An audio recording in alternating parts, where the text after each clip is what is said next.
யூடியூப்ல ஒவ்வொருத்தரும் ஒவ்வொன்றும் பேசுறத பார்க்கும்போது அவ்வளோ பேனிக்கிங்கா இருந்தது. அது எப்படி சொல்றதுன்னு எனக்கு தெரியல. அவர் சொல்றதே தான் நான் திருப்பி சொல்றேன். ஆண்டம் வரலால அவருக்கு ஒண்ணுமே ஆகாது. எங்களுக்கு தான் பேனிக் ஆகுது. ஒவ்வொன்றும் எழுதுறது பார்க்கும்போது தான் பேனிக் ஆகுது. நாங்க டைம் லைன் பண்ணி ஸ்கெடியூல் பண்ணின்றது வந்து எப்படி இப்படி மாறி இவ்வளோ வைரல் ஆச்சுன்னு தெரியல. சரி, ரஜினி சார் ஹெல்த்தை மீறி படமானா இல்லை. ரஜினி சார் ஹெல்த் தான் இல்லை. ஒரு 50% முடிஞ்சது. இப்போதான் ஷூட் முடிச்சு வரோம்.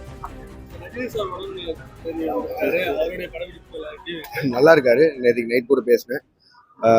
நான் அதை பற்றி நானே ஒரு கிளாரிட்டி கொடுக்கலான்னு நினைக்கிறேன்.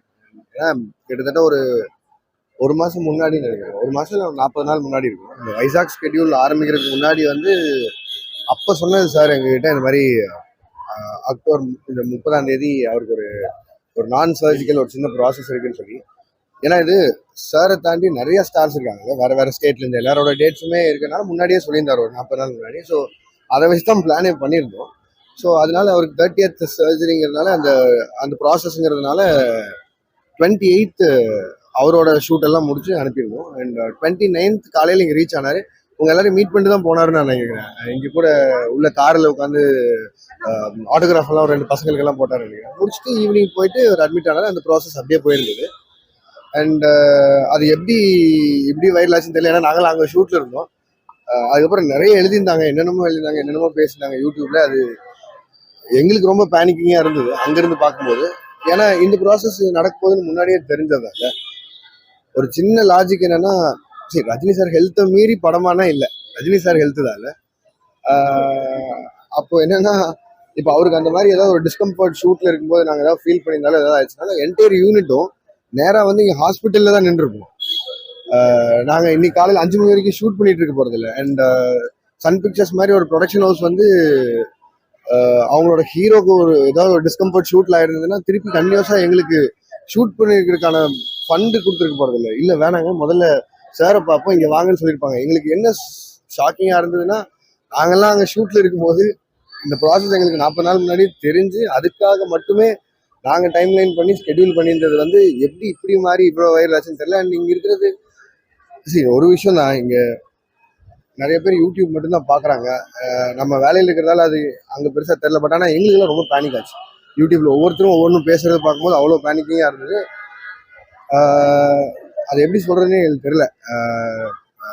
சரி, ரஜினி சார் எல்லாரும் செலிப்ரேட் பண்ணுறோம், எல்லாரும் கொண்டாடுறோம். பட் திடீர்னு இப்படி ஏதாவது பேசிட்டாங்கன்னா, அதுவும் எல்லாரும் பேசுறது ரொம்ப கான்ஃபிடென்ட்டாக பேசுகிறாங்க.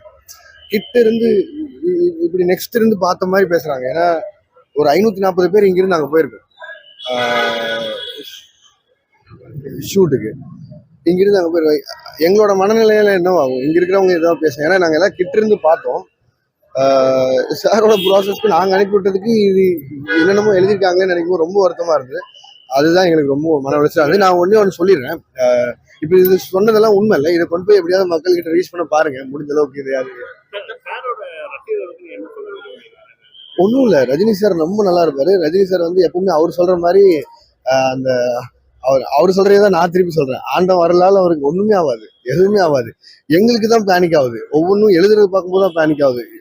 எவ்வளவு தூரம் அவரை எப்படி நாங்கள் ட்ரீட் பண்ணி எப்படி பார்த்துக்கிறோம், எப்படி கொண்டாடுறோம், எப்படி செலிப்ரேட் பண்ணி அது ஆடியன்ஸ் கொடுக்க வைக்கிறோம். இந்த வயசு அந்த மனுஷன் இவ்வளோ எஃபர்ட் போடுறது, ஒவ்வொரு செகண்டும் ஃபேன்ஸ் என்ன பண்ணுவாங்க, எப்படி யோசிப்பாங்க அப்படின்னு. பட் ஆனால் இதுதான் பேனிக்கிங்காக இருந்தது உண்மையிலேயே. நான் இதை திருப்பியும் யூடியூபர்ஸ் ஆகட்டும், மீடியா ஆகட்டும், அதாவது ரெக்வஸ்ட்டாக மட்டுமே வச்சுக்கிறேன்.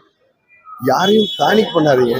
யாரையும் ஏதாவது ஒன்று எழுதி பேனிக் பண்ணாதீங்க. ஏதாவது வேணும்னா இப்போ எங்களை ரீச் பண்ண பாருங்க. இப்போ சரி என்ன ரீச் பண்ண முடியல, சன் பிக்சர்ஸ் இங்கே தான் இருக்கு, அவங்கள ரீச் பண்ணுங்க. ப்ரொடக்ஷன் சொல்லுவோம், என்ன நடக்குதுங்கிறத சொல்லுவாங்க.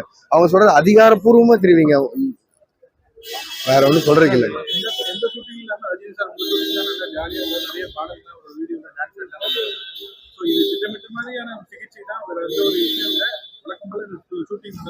அதுதான் சொல்றேன். 40 நாள் முன்னாடி சார் எங்கிட்ட சொல்லி அதுக்காக மட்டுமே தான் நாங்கள் ஸ்கெடியூல் பிரேக் பண்ணுவோம். இப்போ 28ஓட சாரோட போர்ஷன் முடிக்கணும். முடிச்சுட்டு இன்னைக்கு வரைக்கும் நார்ஜினா சார் போர்ஷன் முடிச்சுட்டு இன்னைக்கு வந்திருக்கேன்.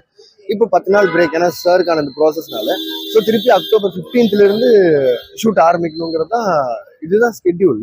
இதுபடி தான் போகிறோம். இதுக்கு பின்னாடி எவ்வளோ ரெஸ்பான்சிபிள் எல்லாரும் வேலை சொல்லி எவ்வளோ ரெஸ்பான்சிபிலிட்டி இருக்குது இதில். அதான் எனக்கு எழுதி இருக்கிறது ஒவ்வொருத்தரும் பேசுறது பார்க்கும்போது மட்டும்தான் வருது.